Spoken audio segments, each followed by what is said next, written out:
Hello student, welcome back to lecture number 3।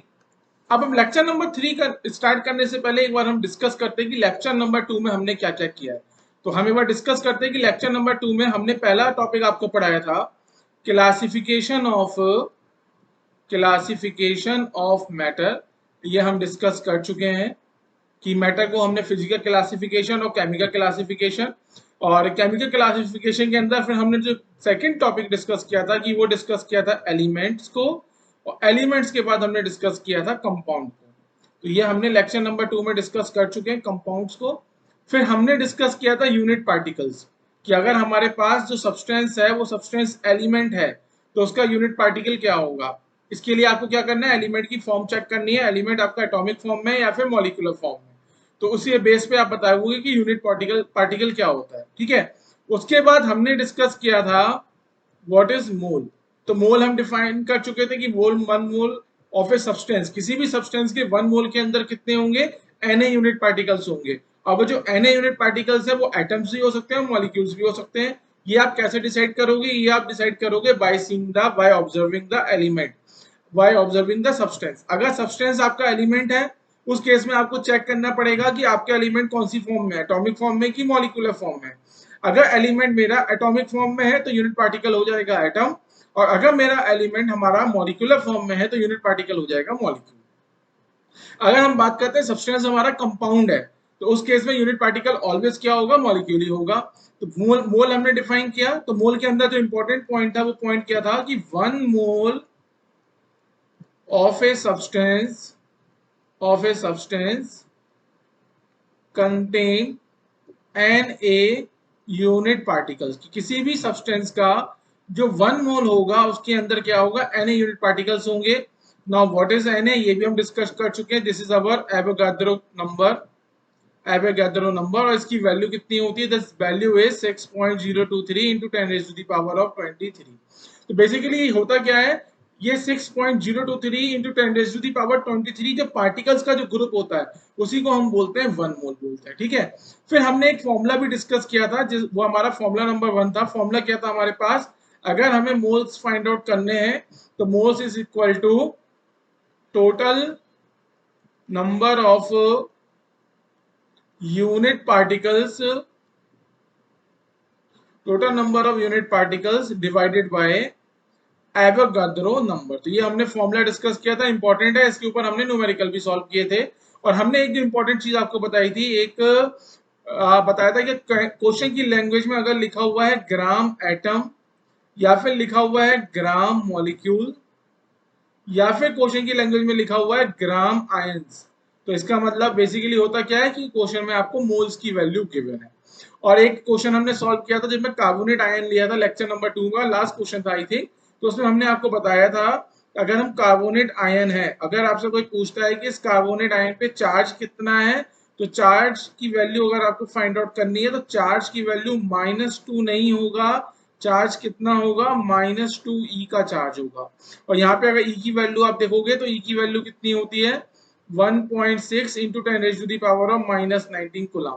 तो ये सब डिस्कस हम अपना लेक्चर नंबर 2 में कर चुके हैं। तो जिन बच्चों ने अभी तक लेक्चर नंबर 2 नहीं देखा है वो लेक्चर नंबर 2 को देखेंगे सबसे पहले, उसके बाद फिर लेक्चर नंबर 3 को फॉलो करने वाले। तो स्टार्ट करता हूं अपना लेक्चर नंबर 3। तो लेक्चर नंबर 3 का आज का पहला टॉपिक है हमारे पास एटॉमिक मास। तो जो एटॉमिक मास होता है वो एटॉमिक मास डिफाइन किया जाता है एलिमेंट्स के लिए। Atomic mass is defined for elements. Elements के लिए हम क्या करते हैं, एटॉमिक मास डिफाइन करते हैं।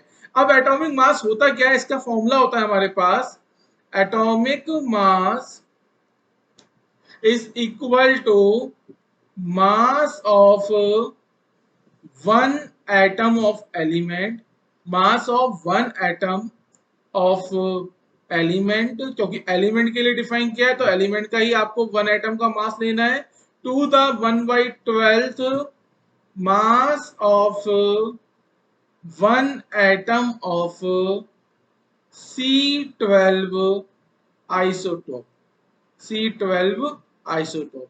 तो ये आपके पास क्या हो गया, ये आपके पास हो गया फॉर्मूला। कि एटॉमिक मास का फॉर्मूला क्या हो गया हमारे पास, mass of one atom of element to the 1/12 part of mass of one atom of C12 isotope. This is the atomic mass.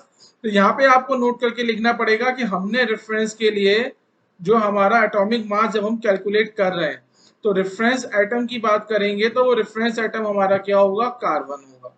बेटा क्या था, जब एलिमेंट्स के मास निकाले गए तो एलिमेंट के मास के लिए देखा गया कि हम कौन सा रेफरेंस एटम यूज करें जिसकी वजह से जो एटॉमिक मास है वो एटॉमिक मास एक इंटीजर वैल्यू आ जाए। इसलिए हमने यहाँ रेफरेंस एटम क्या यूज करा है, कार्बन को हमने यूज करा है। ठीक है, अगर हम एटॉमिक मास की बात करेंगे तो हमारा जो एटॉमिक मास होता है, एटॉमिक मास जो होगा इज यूनिटलेस। कैसा होगा ये, यूनिटलेस होगा। तो आप देख सकते हो यहाँ पे न्यूमरेटर में भी एक एटम का मास है और डिनोमिनेटर में भी कार्बन 12 के एक एटम के मास का 1/12 पार्ट है। तो आप देखोगे न्यूमरेटर और डिनोमिनेटर में क्या आ रहा है, मास मास आ रहा है। तो इसका मतलब एटॉमिक मास हमारा क्या हो जाएगा, यूनिटलेस क्वांटिटी हो जाएगी। अब हमें यहाँ पे ये समझना है कि हमारा जो एटॉमिक मास होता है किसके लिए डिफाइन किया गया है, एलिमेंट्स के लिए डिफाइन किया गया है। अब हम क्या करते हैं, कुछ कॉमन एलिमेंट्स हैं हमारे, उनके एटॉमिक मास यहाँ आपको बता रहे हैं, आपको ये याद भी होने चाहिए। अगर हम हाइड्रोजन की बात करेंगे तो हाइड्रोजन का जो एटॉमिक मास होता है वो होता है 1। अगर हम बात करते हैं किसकी, हीलियम की, तो हीलियम के केस में जो हीलियम का एटॉमिक मास होगा वो होगा 4। कार्बन की बात करेंगे तो कार्बन का एटॉमिक मास होता है 12। नाइट्रोजन का एटॉमिक मास होता है 14। ऑक्सीजन का एटॉमिक मास होता है 16। अब हम बात करते हैं फ्लोरीन, एफ क्या है हमारे पास, फ्लोरीन हैलोजन है, इसका एटॉमिक मास कितना होगा, 19। नियोन की बात करेंगे, एनी इज नियोन, नियोन हमारे पास क्या इनर्ट गैस है, इसका एटॉमिक मास होता है 20। एनी क्या हो गया, सोडियम हो गया, सोडियम क्या होती है, मेटल होती है, फर्स्ट ए ग्रुप की होती है। सो सोडियम का जो एटॉमिक मास होगा दिस इज 23। मैग्नीशियम की बात करेंगे, सेकंड ए ग्रुप का मेंबर है। अगर आप पीरियोडिक टेबल की बात करते हो, थोड़ा बहुत भी आपको पीरियोडिक टेबल पता है तो आपको इन एलिमेंट्स की पोजीशन भी पता होंगे, नहीं तो घबराने की बात नहीं है, सब कुछ मैं आपको पढ़ाने वाला हूँ। तो मैग्नीशियम का जो एटॉमिक मास होगा दिस इज 24। तो बेटा आपको क्या करना है, जैसे मैं एलिमेंट्स के नाम बता रहा हूं तो आपको याद करना है। कैसे, देखो H फॉर हाइड्रोजन, तो एलिमेंट की रिप्रेजेंटेशन भी आपको याद हो गई। He की बात करेंगे तो He क्या है हमारे पास, हीलियम।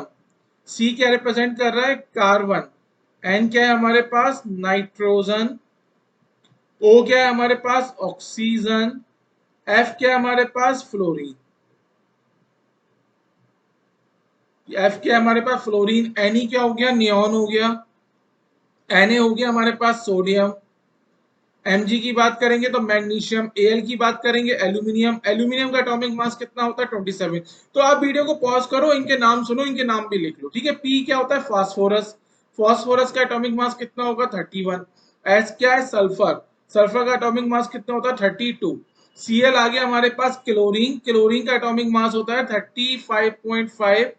के है हमारे पास पोटेशियम। पोटेशियम का एटॉमिक मास होता है 39। अगर हम बात करते हैं सी ए, तो सी ए होता है कैल्शियम। कैल्शियम का जो एटॉमिक मास है दिस इज 40। Fe की बात करेंगे, Fe हो गया आयरन। आयरन की बात करोगे तो आयरन का एटॉमिक मास हो जाएगा 56। Cu हो गया हमारे पास कॉपर, तो कॉपर का जो एटॉमिक मास होता है दैट इज 63.5। जिंक, Zn क्या होता है, जिंक। जिंक का एटॉमिक मास होता है 65। अब आप देखो ब्रोमीन, Br क्या है, ब्रोमीन। तो ब्रोमीन का एटॉमिक मास कितना होता है, 80। Ag है हमारे पास सिल्वर। सिल्वर का एटॉमिक मास अगर हम बात करेंगे तो सिल्वर का एटॉमिक मास होता है 108। आई क्या है हमारे पास, आयोडीन। आयोडीन का एटॉमिक मास होता है 127। और Ba है हमारे पास बेरियम। बेरियम का जो एटॉमिक मास होता है that is 137।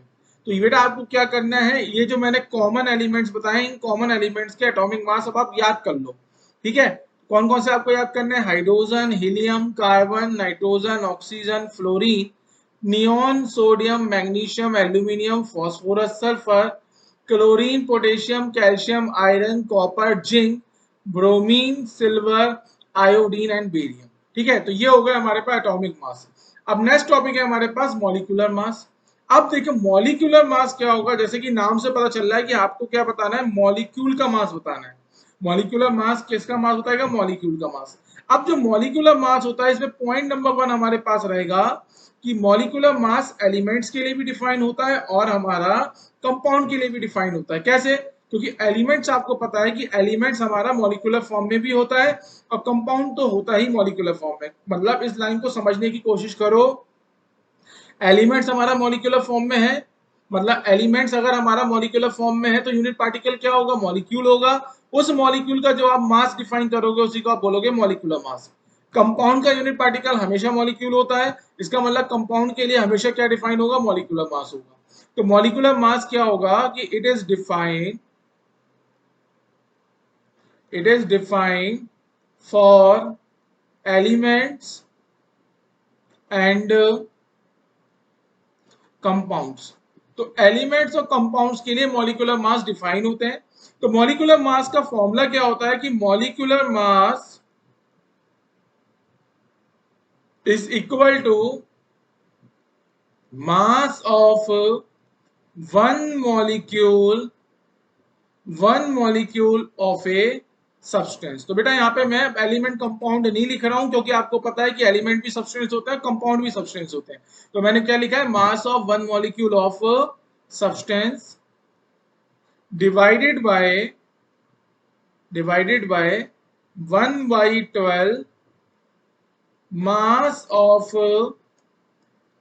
one atom of C12 isotope.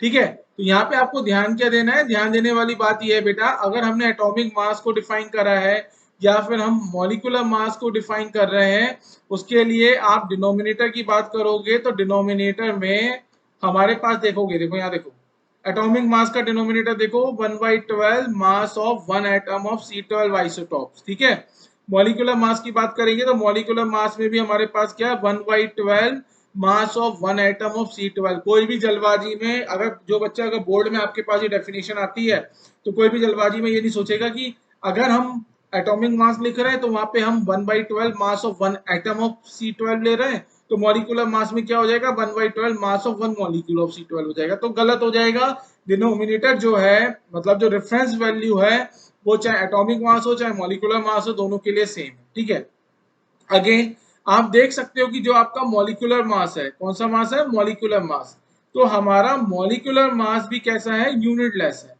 Unit less quantity.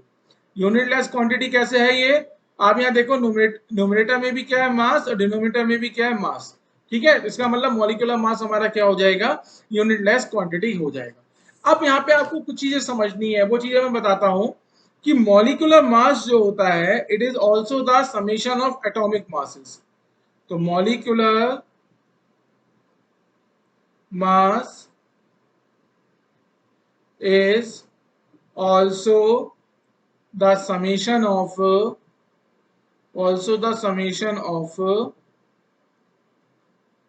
Atomic masses, atomic mass ही लिख लो। अब इसको हम कुछ एग्जांपल से बताएंगे, एग्जांपल से समझो। ठीक है, रफ शीट ले लेता हूं मैं। अब यहाँ देखिए, जैसे सपोज कीजिए आपके पास हाइड्रोजन है, H2 है। H2 का आपको क्या बताना है, मॉलिक्यूलर मास बताना है, मॉलिक्यूलर मास। तो मॉलिक्यूलर मास के लिए हमने क्या बताया है कि it is also the summation of atomic mass. अब H2 का मॉलिक्यूलर मास निकालना है, तो H2 के अंदर आप देखो कौन कौन से एटम अवेलेबल प्रेजेंट है। तो H2 के अंदर हाइड्रोजन के 2 एटम प्रेजेंट है, तो आप क्या लिख सकते हो कि H2 का जो मॉलिक्यूलर मास होगा, this is also equal to 2 into atomic mass of one hydrogen. अब वन हाइड्रोजन का एटॉमिक मास क्या है, वो है 1, तो that is equal to 2 into 1 is equal to 2। तो मॉलिक्यूलर मास H2 का जो मॉलिक्यूलर मास होगा वो कितना हो जाएगा, 2 हो जाएगा। अब हम बात करते हैं मिथेन की। मिथेन है CH4 को हम बोलते हैं मिथेन, मैं लिख भी देता हूं यहाँ पे, CH4 क्या होता है हमारे पास, मीथेन। अगर आपको मीथेन का मॉलिक्यूलर मास निकालना है तो मीथेन का मॉलिक्यूलर मास क्या हो जाएगा, सम ऑफ द एटॉमिक मास। अब मीथेन के अंदर देखो क्या है, कार्बन 1 है, हाइड्रोजन 4 है, तो सम ऑफ एटॉमिक मास कैसे करोगे, atomic mass of carbon plus 4 times atomic mass of hydrogen. ठीक है, तो हमने क्या बोला, मॉलिक्यूलर मास क्या होगा हमारा, समेशन ऑफ एटॉमिक मासेस। तो आपको मॉलिक्यूल के अंदर एटम आइडेंटिफाई करने हैं, एटम के एटॉमिक मास को जोड़ दो, आपको क्या मिलेगा, मॉलिक्यूलर मास। अब कार्बन का एटॉमिक मास मैंने आपको बताया कितना होता है, 12, और हाइड्रोजन का एटॉमिक मास कितना होता है 1, तो CH4 मीथेन का मॉलिक्यूलर मास कितना हो जाएगा 16 हो जाएगा। एक और एग्जांपल लो, H2SO4, इसको हम बोलते हैं सल्फ्यूरिक एसिड, सल्फ्यूरिक एसिड। अगर आपको सल्फ्यूरिक एसिड का मॉलिक्यूलर मास निकालना है तो कैसे निकालोगे? सल्फ्यूरिक एसिड के अंदर 2 हाइड्रोजन है, तो 2 into atomic mass of hydrogen, 2 hydrogen हो गए ना, तो एक हाइड्रोजन का एटॉमिक मास को मैंने 2 से मल्टीप्लाई कर दी। सल्फर एक ही है, तो आप यहाँ क्या लिख सकते हो 1 इंटू, आप चाहो तो यहाँ ब्रैकेट लगा लो, 1 into atomic mass of sulphur, ठीक है। और आप यहाँ देखोगे ऑक्सीजन कितने 4 है, तो 4 into atomic mass of oxygen, mass of oxygen. आपको पता है हाइड्रोजन का एटॉमिक मास कितना है 1, और सल्फर की बात करोगे सल्फर का एटॉमिक मास कितना होता है 32, ऑक्सीजन की बात करेंगे ऑक्सीजन का एटॉमिक मास कितना होता है 64। तो जब आप इसको ऐड करोगे तो ऐड करने पे आ जाएगा 2 प्लस 32 प्लस 64, ये आ जाएगा हमारे पास 98। तो बेटा अब आगे से हमें क्या करना है, आगे से हमें ये चीज याद रखनी है कि सल्फ्यूरिक एसिड का जो मॉलिक्यूलर मास होगा वो कितना होगा 98। चलिए कुछ और हम बता देते हैं आपको, एक हम ले लेते हैं ग्लूकोज। तो ग्लूकोज की बात करेंगे, ग्लूकोज क्या होता है C6H12O6।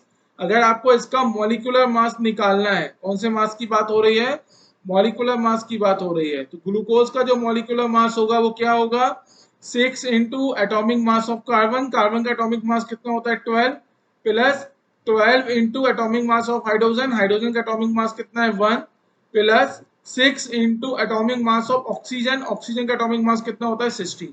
तो आप जब इसको ऐड करोगे तो ये आ जाएगा आपके पास 72 प्लस 12 प्लस 96। तो जब आप इसको ऐड करोगे तो ऐड करने पे ग्लूकोज का अगर आप आए कितना आ जाएगा ये 180। तो मॉलिक्यूलर मास जो होता है ग्लूकोज का वो कितना होता है 180 होता है, ठीक है। इसके बाद एक काम करते हैं हम कैल्शियम कार्बोनेट का भी कैलकुलेट कर लेते हैं मॉलिक्यूलर मास। तो बेटा आप देखो आप किसी का भी आप निकाल सकते हो, तभी मैंने बोला है कि मैंने आपको कॉमन सब्सटेंस दिए हैं, उन कॉमन सब्सटेंस के आप एटॉमिक मास को क्या करो रिमेंबर मेमोराइज कर लो, एक बार आपको याद हो जाएंगे। और याद क्या करना है वो तो आप बोलोगे, बोलते बोलते याद हो जाएगा। जैसे कैल्शियम कार्बोनेट है, तो कैल्शियम कार्बोनेट का आपको मॉलिक्यूलर मास निकालना है, तो मॉलिक्यूलर मास कैसे निकालोगे, आप देख सकते हो कैल्शियम कार्बोनेट के अंदर क्या है, एक कैल्शियम का एटम है, एक कार्बन का एटम है और 3 ऑक्सीजन के एटम है, ठीक है। कैल्शियम कार्बोनेट क्या होता है CaCO3, ठीक है। तो आप यहाँ लिखो, कैसे लिखोगे 1 into atomic mass of calcium, calcium का एक ही एटम है इसलिए मैंने यहाँ 1 लिखा, तो 1 into atomic mass of calcium, calcium का एटॉमिक मास कितना होता है 40 plus 1 into atomic mass of carbon, क्योंकि कार्बन क्या है एक ही कार्बन है इसलिए मैंने यहाँ पे लिखा 1 into atomic mass of carbon, carbon का एटॉमिक मास कितना होता है 12। ऑक्सीजन देखो ऑक्सीजन कितने 3, तो यहाँ पे हम लिखेंगे 3 into atomic mass of oxygen, oxygen का एटॉमिक मास कितना होता है 16। तो आप इसको ऐड करोगे तो 40 प्लस 12 प्लस 48, ये आ जाएगा आपके पास 100। तो आपको क्या करना है बेटा, ये याद करके चलना है, जो मैंने अभी आपको बताया ये आपको बताना है। तो अभी तक हमने क्या क्या डिस्कस किया इस लेक्चर नंबर 3 में, हमने डिस्कस किया एटॉमिक मास। एटॉमिक मास किसके लिए डिफाइन होता है, एलिमेंट्स के लिए डिफाइन होता है। क्या होता है formula, atomic mass is equal to mass of one atom of element to the 1/12 mass of one atom of carbon. फिर हमने, ठीक है, हमने बताया कि एटॉमिक मास कैसा होगा, यूनिटलेस होगा। कुछ कॉमन एलिमेंट्स के हमने आपको बता दिया एटॉमिक मास क्या होंगे, ये आपको याद हो गए होंगे, एक दो बार बोलोगे याद हो जाएंगे। फिर हमने आपको बताया मॉलिक्यूलर मास क्या होते हैं, तो मॉलिक्यूलर मास भी किसके लिए डिफाइन होता है, एलिमेंट के लिए भी और कंपाउंड के लिए भी। एलिमेंट्स के लिए क्यों डिफाइन होता है, क्योंकि एलिमेंट हमारा मॉलिक्यूलर फॉर्म में भी एग्जिस्ट करता है। तो मॉलिक्यूलर मास का फॉर्मूला क्या हो जाएगा, mass of one molecule of a substance to the 1/12 mass of one atom of C12 isotope. Okay, उसके बाद हमने बताया कि जो मॉलिक्यूलर मास होगा वो यूनिटलेस होगा। यहाँ पे देख सकते हो आप मॉलिक्यूलर मास कैसा हो गया हमारे लिए, यूनिटलेस हो गया। और molecular mass is also the summation of atomic masses होता है। इसके लिए हमने आपको क्या करें, कुछ हमने आपको करके दिखा दी। जैसे अगर हम बात करते हैं H2 की, तो H2 का मॉलिक्यूलर मास कितना होगा 2। अगर हम बात करेंगे मीथेन की, मीथेन का मॉलिक्यूलर मास हो गया 16। अगर हम बात करते हैं H2SO4 की, मतलब सल्फ्यूरिक एसिड की, तो इसका मॉलिक्यूलर मास होगा 98। अगर मैं बात करता हूँ ग्लूकोज की, ग्लूकोज क्या होता है C6H12O6, तो इसका मॉलिक्यूलर मास कितना होगा 180। अगर हम बात करते हैं कैल्शियम कार्बोनेट का, तो कैल्शियम कार्बोनेट का मॉलिक्यूलर मास कितना होगा 100। तो अब आपको यहाँ तक क्लियर हो गया। अब हम बढ़ते हैं आगे। तो नेक्स्ट पॉइंट है हमारे पास AMU। AMU होता है एटॉमिक मास यूनिट। अब एटॉमिक मास यूनिट का कॉन्सेप्ट क्यों आया, ठीक है, पहले इसको समझो। अगर कोई मुझसे पूछेगा व्हाट इज माय वेट, तो मेरा वेट कितना है 75 kg, ठीक है। अगर मैं पूछता हूँ, अगर मैं आपको इवन ये सपोज कीजिए मेरे पास एक कैलकुलेटर है, इस कैलकुलेटर का भी अगर मैं वेट निकालूंगा तो मैं इसका वेट निकल जाएगा मेरे पास 100 ग्राम या फिर 150 ग्राम, अप्रोक्स इतना वेट इसका होगा, ठीक है। अब बात क्या थी, हमारे पास केमिस्ट्री में हमें जिस सब्सटेंस के साथ डील करने हैं वो सब्सटेंस क्या होंगे, एटम्स होंगे। वो सब्सटेंस क्या होंगे, मॉलिक्यूल्स होंगे। वो सब्सटेंस क्या होंगे, आयंस होंगे। मतलब बात की जाए तो मैं स्पीसी की बात कर रहा हूँ। पूरे केमिस्ट्री सब्जेक्ट में हमें डील किसके साथ करना है, हमें डील करना है हमें स्पीसी के साथ। वो स्पीसी हमारे क्या है, एटम है, मॉलिक्यूल्स है, आयन है। मतलब हमारा स्पीसी बहुत छोटा है, उसका वेट बहुत लाइट वेट है। अगर आप सपोज कीजिए, अगर सपोज कीजिए मैंने आपको एक एटम दिया और उस एटम का अगर आप मास निकालते हो, सपोज कीजिए मास आ रहा है 10⁻⁻⁻⁻kg, तो आप देख रहे हो यहाँ पे कितना छोटा मास है। तो हमने क्या करा, हमने देखा हमारे पास केमिस्ट्री सब्जेक्ट में हमें किसके साथ डील करना है, हमें एटम के साथ डील करना है, हमें मॉलिक्यूल के साथ डील करना है, हमें आयंस के साथ डील करना है। और इन सब्सटेंसेस के मास क्या होते हैं, बहुत छोटे होते हैं। इनको आप केजी, ग्राम, मिलीग्राम इनमें आप एक्सप्रेस करोगे तब भी इनके मास बहुत छोटे हैं। तो तब साइंटिस्ट ने सोचा क्यों ना हम एक काम करते हैं, हम अपने सब्सटेंस के लिए अलग से एक मास की यूनिट डिफाइन करें।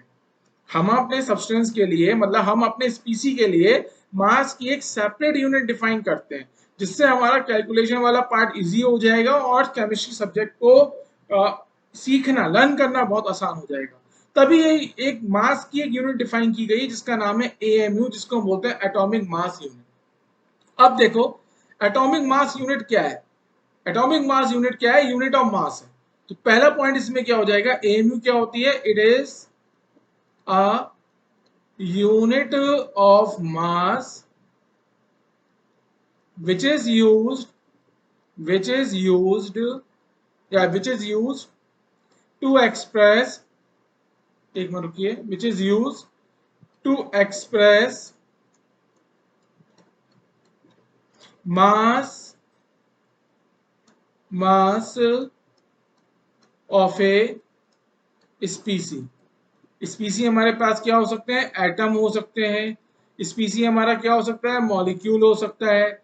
स्पीसी हमारा क्या हो सकता है, स्पीसी हमारा आयन हो सकता है। समझ वाली बात। तो हमने क्या करा, एटॉमिक मास यूनिट क्या है, it is a unit of mass which is use to express और define the mass of a स्पीसी।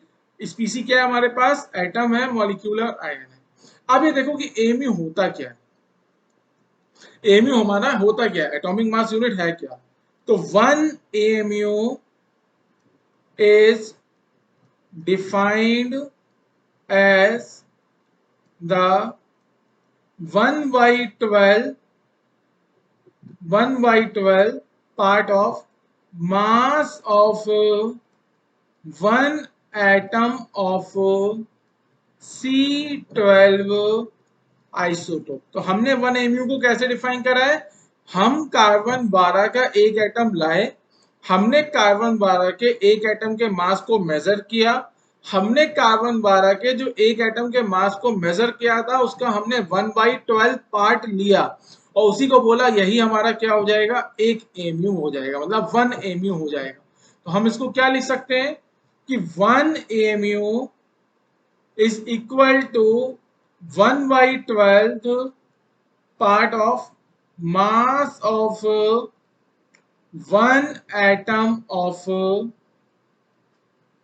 C12 isotope. समझ में आया कि 1 AMU में डिफाइन कैसे करा है, कार्बन 12 का हम एक एटम लेके आए, हमने उसके मास को मेजर किया, उसके मास का हमने 1/12 पार्ट लिया, उसी को हमने बोला यही क्या होगा हमारे लिए 1 AMU होगा।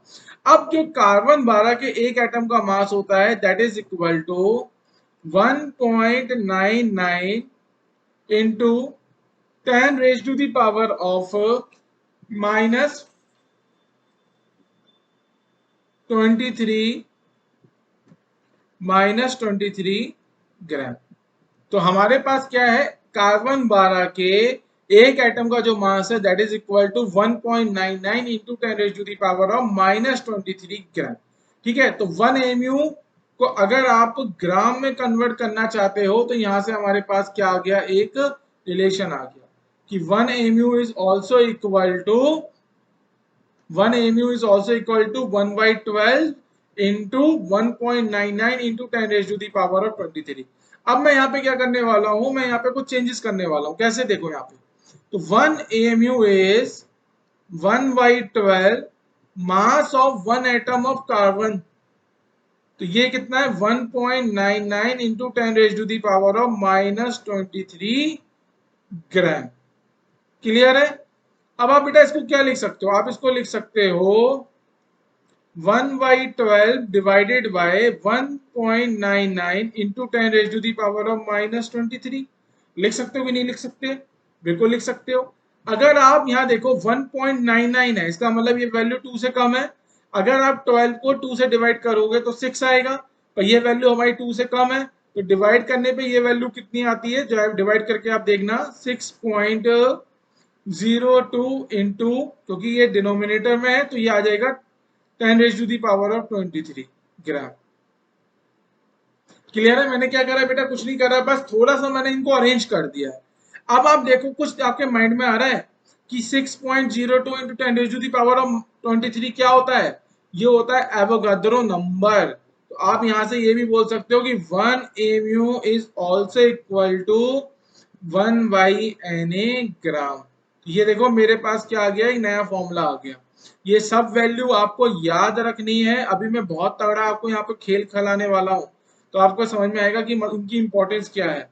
आपको क्या याद रखना है कि 1 mu is 1 by 12 mass of 1 atom of carbon C12 isotope.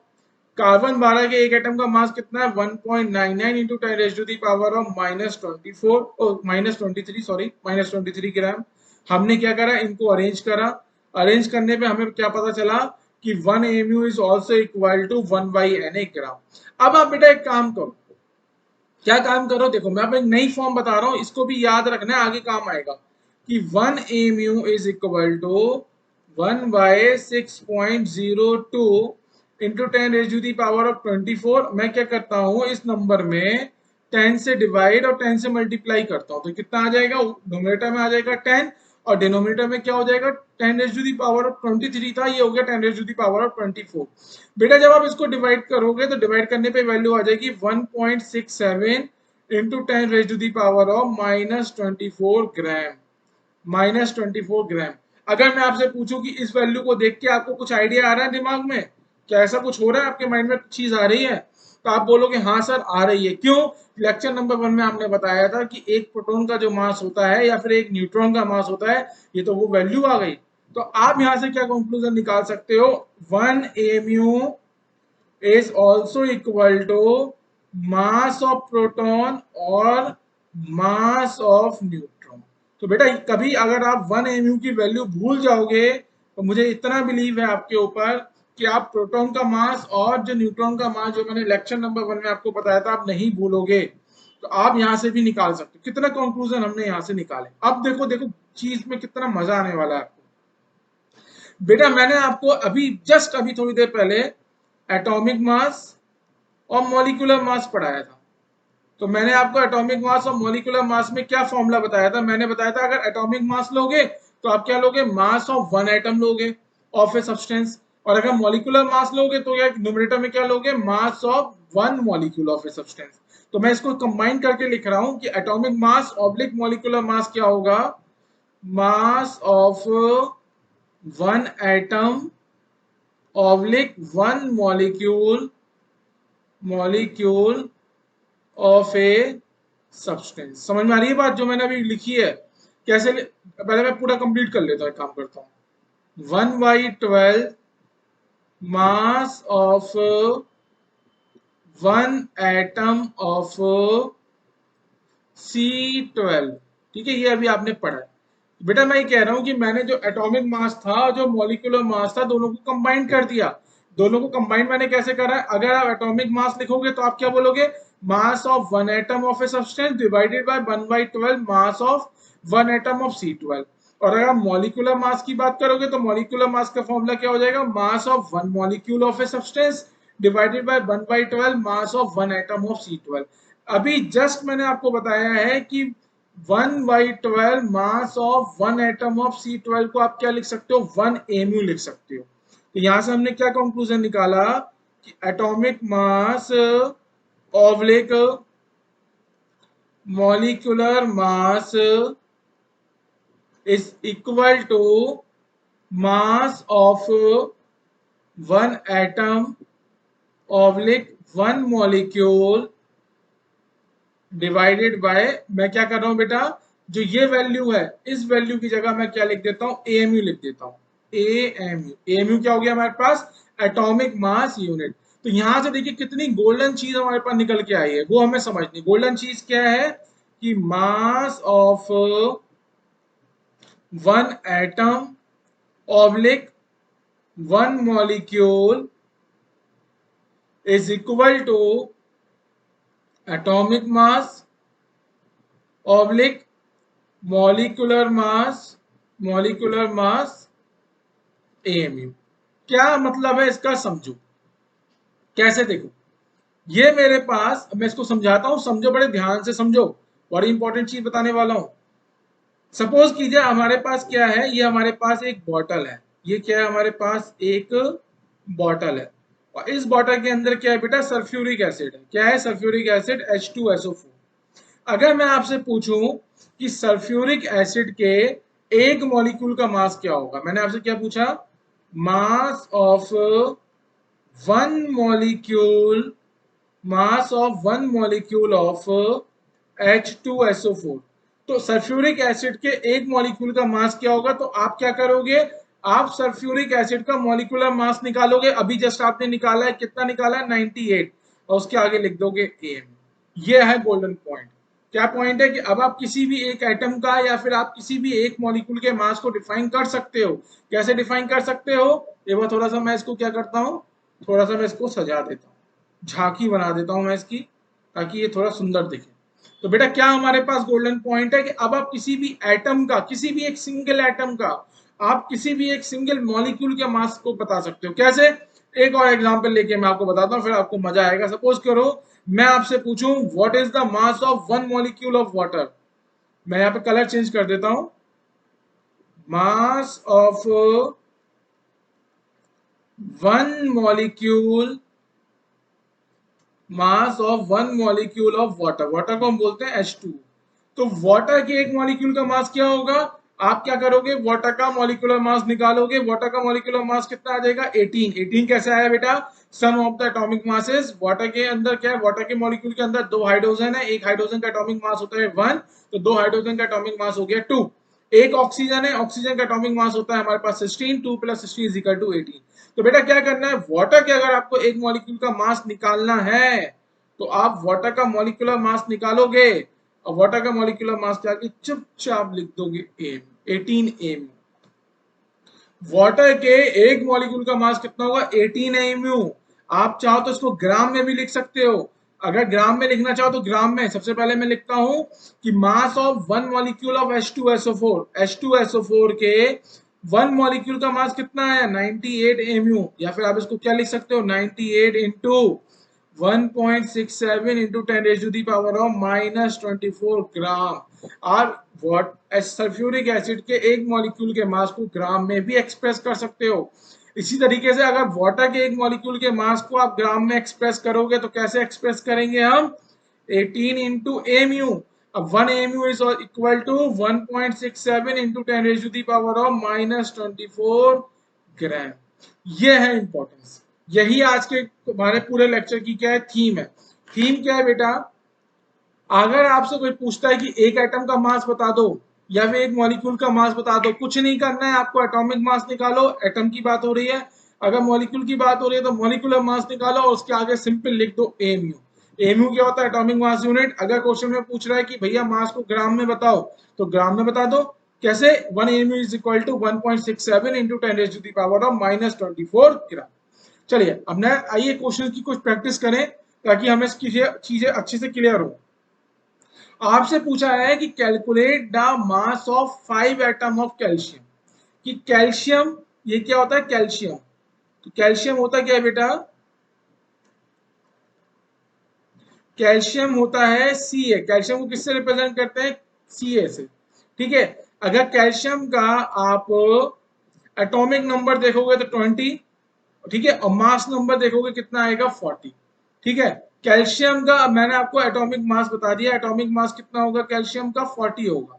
Atomic mass कितना होगा कैल्शियम का? 40 होगा। अब देखो क्वेश्चन में क्या पूछ रहा है, calculate the mass of 5 atom of calcium. तो यहाँ पे हम इसका सॉल्यूशन करते हैं कि कैल्शियम के एक एटम का मास कितना होगा? मास ऑफ 1 एटम ऑफ कैल्शियम। तो कैल्शियम के एक एटम का मास क्या होगा बेटा? मैंने क्या बोला? एटॉमिक मास लिखो, उसके आगे एमयू लगा दो। तो कैल्शियम के एक एटम का मास होगा 40 MU. So mass of 5 atom of calcium. तो कैल्शियम के 5 एटम का मास कितना हो जाएगा? 5 इंटू 40 एमयू। ठीक है। 5 इंटू 40 एमयू मतलब 200 एमयू। अगर आप चाहो आप इसको ग्राम में भी चेंज कर सकते हो। कैसे चेंज कर सकते हो? आपको पता है because 1 MU is equal to 1.67 into 10⁻⁻⁻24 gram. तो आप यहाँ पे इसकी मल्टीप्लाई कर दो 200 इंटू 1.67 इंटू 10⁻⁻24 ग्राम। तो इस तरीके से आप ग्राम में भी आंसर निकाल सकते हो। समझ में आया? ये सिंपल से क्वेश्चन है।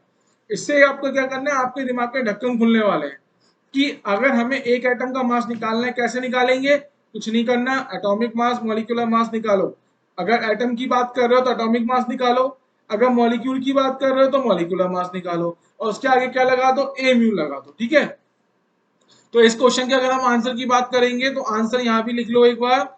आंसर हो जाएगा हमारे पास 200 एमयू और 200 इंटू 1.67 इंटू 10⁻⁻24 ग्राम। तो ये हो गया इसका आंसर। चलो नेक्स्ट क्वेश्चन देखते हैं। नेक्स्ट क्वेश्चन में उसने पूछा है calculate total number of neutrons in 115 MU of sodium. अब क्वेश्चन को समझो बेटा। आपके पास क्या है? सोडियम है। तो सोडियम की अगर हम बात करेंगे, सोडियम का केमिकल रिप्रेजेंटेशन होती है Na। इसका एटॉमिक नंबर होता है 11 और मास नंबर इसका होता है 23। ठीक है। अब आपको क्या गिवन है? आपको कितना सोडियम का मास गिवन है। तो मास ऑफ सोडियम कितना है ये आपको गिवन है। Mass of sodium sample, mass of sodium sample हमको कितना गिवन है? 115 एम, इतना सैंपल है। अब आपको क्या करना है? इस सैंपल आपने क्या करा बेटा, एक सोडियम का सैंपल लिया, उसका मास निकाला। तो सोडियम के सैंपल का जो मास आया वो कितना आया? 115 एमयू आया। अब आपको पता है कि सोडियम के एक एटम का मास क्या होगा? मास ऑफ 1 एटम ऑफ सोडियम। तो सोडियम के एक एटम का मास कितना होगा? क्या होगा बताओ, सोचो। एक एटम का मास कैसे निकालोगे? एटॉमिक मास और उसके आगे लिख दो एमयू। तो सोडियम के एक एटम का मास कितना है? 23 एमयू। आपके पास जो सैंपल है, सैंपल का मास कितना है? 115। इसका मतलब अब आप निकाल सकते हो कि इस गिवन सैंपल में सोडियम के कितने एटम प्रेजेंट हैं। सो सोडियम एटम्स कितने हो जाएंगे हमारे पास? Total mass divided by mass of 1 sodium atom. तो टोटल मास कितना है बेटा हमारे पास? टोटल मास हो गया 115 और सोडियम के एक एटम का मास कितना हो गया हमारे पास? 23। तो हमारे पास सोडियम के कितने एटम आ गए? 5 एटम आ गए। कितने एटम आ गए? 5 एटम हमारे पास आ गए। क्वेश्चन कंप्लीट हो गया? नहीं। क्वेश्चन में पूछा गया calculate the total number of neutron. Total number of neutron उसने आपसे क्वेश्चन में पूछा है। अब आप देखो, अगर सोडियम के एक एटम की बात करता हूं, 1 एटम ऑफ सोडियम, अगर मैं सोडियम के एक एटम की बात करूंगा तो सोडियम के एक एटम में कितने न्यूट्रॉन होंगे? कैलकुलेट कर सकते हो। तो सोडियम के एक एटम में कितने न्यूट्रॉन आ रहे हैं? तो न्यूट्रॉन कैसे निकालोगे? अगर चलो यहाँ पे आपका रिवीजन भी हो जाएगा। प्रोटॉन की वैल्यू कितनी हो जाएगी? 11। न्यूट्रॉन की वैल्यू कितनी हो जाएगी? 12।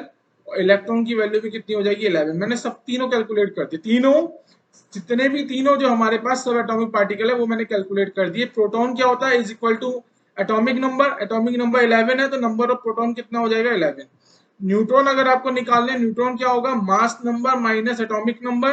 तो मास नंबर 23 है, एटॉमिक नंबर 11 है, तो इनका डिफरेंस निकालोगे 23 माइनस 11 तो कितना आ जाएंगे न्यूट्रॉन? 12। इलेक्ट्रॉन की बात करेंगे, इलेक्ट्रॉन क्या होता है? Number of proton minus charge. Charge तो कुछ है ही नहीं इस एटम के ऊपर, चार्ज की वैल्यू 0 हो गई तो number of electron is equal to number of proton is equal to 11। अब बेटा यहाँ पे देखो ध्यान से, अगर मैं सोडियम का एक एटम लेता हूं तो सोडियम के एक एटम के अंदर कितने न्यूट्रॉन है? 12। और मेरे पास सोडियम के एटम कितने हैं? 5। एक एटम के अंदर अगर 12 न्यूट्रॉन है तो 5 एटम के अंदर कितने न्यूट्रॉन हो जाएंगे? 12 into 5। So number of neutrons present in 5 Na atom is equal to 12 into 5 is equal to 60 neutron. ये हो गया आपका आंसर। तो मैं आपका आंसर यहां भी लिख देता हूं। तो आंसर हमारे पास क्या हो जाएगा? आंसर हो जाएगा हमारे पास 60 न्यूट्रॉन। समझ में आया कहानी? पूरी कहानी क्या है? कहानी क्या है? आपके पास सोडियम का सैंपल का मास था। इसका मतलब आपको पता है कि सोडियम के एक एटम का मास कितना है? 23 AMU। तो सैंपल में टोटल सोडियम के एटम कितने होंगे? आपने वो निकाले। कैलकुलेट करने पे वैल्यू कितनी आ गई? 5 एटम ये वैल्यू आ गई। उसके बाद आपने देखा कि एक एटम के अंदर कितने न्यूट्रॉन है? 12। तो 5 एटम के अंदर कितने न्यूट्रॉन हो जाएंगे? 60। ओके, चलिए नेक्स्ट क्वेश्चन पे मूव करते हैं। नेक्स्ट क्वेश्चन है हमारे पास, calculate number of gram molecules of CH4 in its 80 AMU sample. मतलब हमारे पास जो सैंपल है CH4 का, CH4 क्या होता है? मीथेन। वो कितना सैंपल हमें गिवन है? 80 AMU गिवन है। कितना गिवन है हमें? 80 AMU गिवन है। हमसे पूछा क्या गया है? हमसे पूछा गया कैलकुलेट द ग्राम मॉलिक्यूल्स। बेटा ग्राम मॉलिक्यूल्स मैंने वो क्या बोला था? ग्राम एटम लिखा हुआ आ जाए, ग्राम मॉलिक्यूल लिखा हुआ आ जाए, ग्राम आयन लिखा हुआ आ जाए। इसका मतलब वो आपसे क्या पूछ रहा है? वो आपसे पूछ रहा है मोल्स के बारे में। आपको मोल्स कैलकुलेट करने हैं। और मोल्स के लिए मैंने आपको एक फॉर्मूला बताया था। क्या बताया था? कि moles is equal to total number of unit particles, total number of unit particles divided by Na। ठीक है। अब आप देखिए, आपको मिथेन का 800 AMU का सैंपल गिवन है। इसका मतलब क्या होगा? मिथेन के मॉलिक्यूल्स होंगे, कुछ मॉलिक्यूल्स मिथेन के रखे हुए हैं, और आपने जब उन मॉलिक्यूल्स का वेट किया तो वो वेट कितना आया हमारे पास? 800 AMU आया। हमको ये पता है मास of one molecule, mass of one molecule of methane. Methane के एक मॉलिक्यूल का मास कितना होगा ये हमको पता है। कैसे पता है? आपको पता है मीथेन CH4 है। CH4 है, इसका मतलब इसका मॉलिक्यूलर हमें वेट निकालना पड़ेगा। तो मॉलिक्यूलर वेट निकालो या मॉलिक्यूलर मास निकालो? मॉलिक्यूलर वेट निकालना पड़ेगा। तो मॉलिक्यूलर वेट जो आएगा मीथेन का कितना आएगा? 16 आएगा। तो मैंने क्या बोला? मॉलिक्यूलर वेट, मॉलिक्यूलर वेट के आगे क्या लिख दो? AMU लिख दो। वही क्या बन जाएगा? मीथेन के एक मॉलिक्यूल का मास। हमारे पास जो सैंपल का वेट है वो कितना वेट गिवन है? 800 AMU गिवन है। तो इसका मतलब आप यहां से कैलकुलेट कर सकते हो कि ये जो 800 AMU है ये मिथेन के कितने मॉलिक्यूल का मास होगा। तो आप यहां से क्या निकालोगे? Number of CH4 molecules calculate करो। तो नंबर ऑफ CH4 मॉलिक्यूल्स क्या आ जाएंगे? Total weight divided by weight of one molecule. तो टोटल वेट कितना है बेटा? 800 AMU और एक मॉलिक्यूल का वेट कितना हो जाएगा 16 AMU। जब आप इसको सॉल्व करोगे तो सॉल्व करने पे आ जाएगा 50 मॉलिक्यूल्स आ जाएंगे। कितने आ जाएंगे 50 मॉलिक्यूल्स आ जाएंगे। पर हमें बेटा ये कैलकुलेट नहीं करना है, हमें क्या कैलकुलेट करना है, हमें कैलकुलेट करने हैं मोल्स। हमें क्या कैलकुलेट करने हैं मोल्स। तो मोल्स के लिए हम क्या फॉर्मूला लगाएंगे, moles is equal to number of total number of unit particles. तो total number of unit particles कितने हो गए 50 डिवाइडेड बाय n। तो दीज आर द आंसर। इस क्वेश्चन का आंसर कितना आ जाएगा 50/Na। तो 50/Na is the answer of this question. ठीक है, चलो अब आगे देखो। आई थिंक अब आपको कुछ चीजें क्लियर होनी शुरू हो गई होंगी। मैं यहाँ पे ना कुछ एक इंपॉर्टेंट चीज बताने वाला हूँ बेटा, क्योंकि हम क्या कर रहे हैं, हम फिजिक्स केमिस्ट्री एक पढ़ रहे हैं। तो क्या होता है जब हम केमिस्ट्री पढ़ाते हैं तो कभी कभी हमारे मुंह से निकल जाता है मॉलिक्यूलर मास, कभी कभी हमारे मुंह से निकल जाता है मॉलिक्यूलर वेट। तो बेटा अगर आप बात करते हैं किसकी, केमिस्ट्री की, तो केमिस्ट्री की लैंग्वेज में मॉलिक्यूलर वेट या मॉलिक्यूलर मास दोनों सेम चीज है। ठीक है, फिजिक्स में अगर आप पढ़ते हो कि वेट क्या होता है, फोर्स होता है, मास क्या होता है, मास में अगर आप जी से मल्टीप्लाई करोगे तो क्या मिल जाएगा, वेट मिल जाएगा। ठीक है, पर बेटा यहाँ ध्यान रखना केमिस्ट्री की लैंग्वेज में वेट और मास सेम होता है। ऐसा नहीं है कि कोई भी बच्चा अगर आपको मॉलिक्यूलर मास गिवन है तो उस मॉलिक्यूलर मास को मॉलिक्यूलर वेट में कन्वर्ट करे तो जी से मल्टीप्लाई कर दे, तो ये क्या हो जाएगा, गलत हो जाएगा। ठीक है, तो अगर मेरे मुंह से निकलता है एटॉमिक वेट या फिर एटॉमिक मास सेम चीज है, अगर मेरे मुंह से निकलता है मॉलिक्यूलर वेट या मॉलिक्यूलर मास सेम चीज है। कोई भी बच्चा ऐसा नहीं करेगा कि मैं बोल रहा हूँ मॉलिक्यूलर मास और मैं आपको बोलता हूँ कि मॉलिक्यूलर वेट, तो मॉलिक्यूलर मास को मॉलिक्यूलर वेट में कन्वर्ट करने के लिए जी से मल्टीप्लाई कर दे, तो वो चीज क्या हो जाएगी, गलत। ठीक है बेटा, तो ये क्वेश्चन क्लियर है कैसे हमें करना है, आगे देखिए। तो ये है हमारा आज का लास्ट लेक्चर नंबर 3 का लास्ट क्वेश्चन। ठीक है, लास्ट क्वेश्चन क्या है हमारे पास, इन 196 AMU sample of H2SO4 calculate total number of atoms.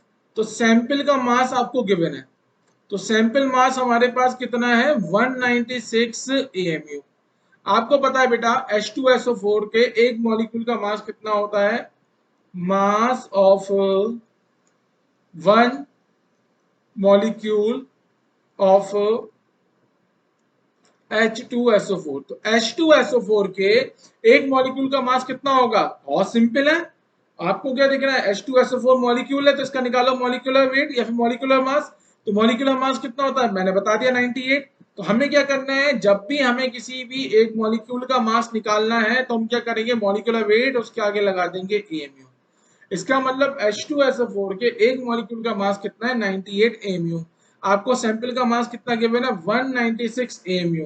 तो यहां से हम क्या कैलकुलेट करने वाले हैं, नंबर ऑफ H2SO4 मॉलिक्यूल्स। हमने क्या कैलकुलेट करें, H2SO4 के मॉलिक्यूल्स को हमने कैलकुलेट करें। तो H2SO4 के मॉलिक्यूल्स क्या हो जाएंगे, sample mass divided by mass of one H2SO4 molecules. तो सैंपल मास की अगर मैं बात करूंगा तो सैंपल मास कितना गिवन है 196 AMU और एक मॉलिक्यूल का मास कितना है 98 AMU। तो जब आप सॉल्व करोगे तो सॉल्व करने पे आपको पता चल गया कि इस सैंपल में H2SO4 के मॉलिक्यूल्स कितने हैं। तो इस गिवन सैंपल में H2SO4 के दो मॉलिक्यूल्स हैं। कितने मॉलिक्यूल्स हैं, दो मॉलिक्यूल्स हैं। क्या ये आपका आंसर है, नहीं। आपसे क्वेश्चन में पूछा गया है calculate the total number of atoms. अब आपको पता है कि H2SO4 का जो मॉलिक्यूल होता है इसके अंदर जो टोटल एटम्स होते हैं, टोटल एटम्स, इसी को हम क्या बोलते हैं, इसी को हम बोलते हैं एटॉमिसिटी। इसी को हम क्या बोलते हैं, एटॉमिसिटी। एटॉमिसिटी क्या होती है, total number of atom present in a single molecule. इसी को सिंगल मॉलिक्यूल के अंदर जो भी total number of atom present होते हैं उसी को हम बोलते हैं एटॉमिसिटी। ठीक है, अब H2SO4 के H2SO4 की एटॉमिसिटी कितनी है, साफ साफ दिख रहा है, दो हाइड्रोजन है, एक सल्फर है, चार ऑक्सीजन है। तो इनको आप जोड़ोगे, ऐड करोगे, कितना आ जाएगा 4 + 1 5 + 2 7।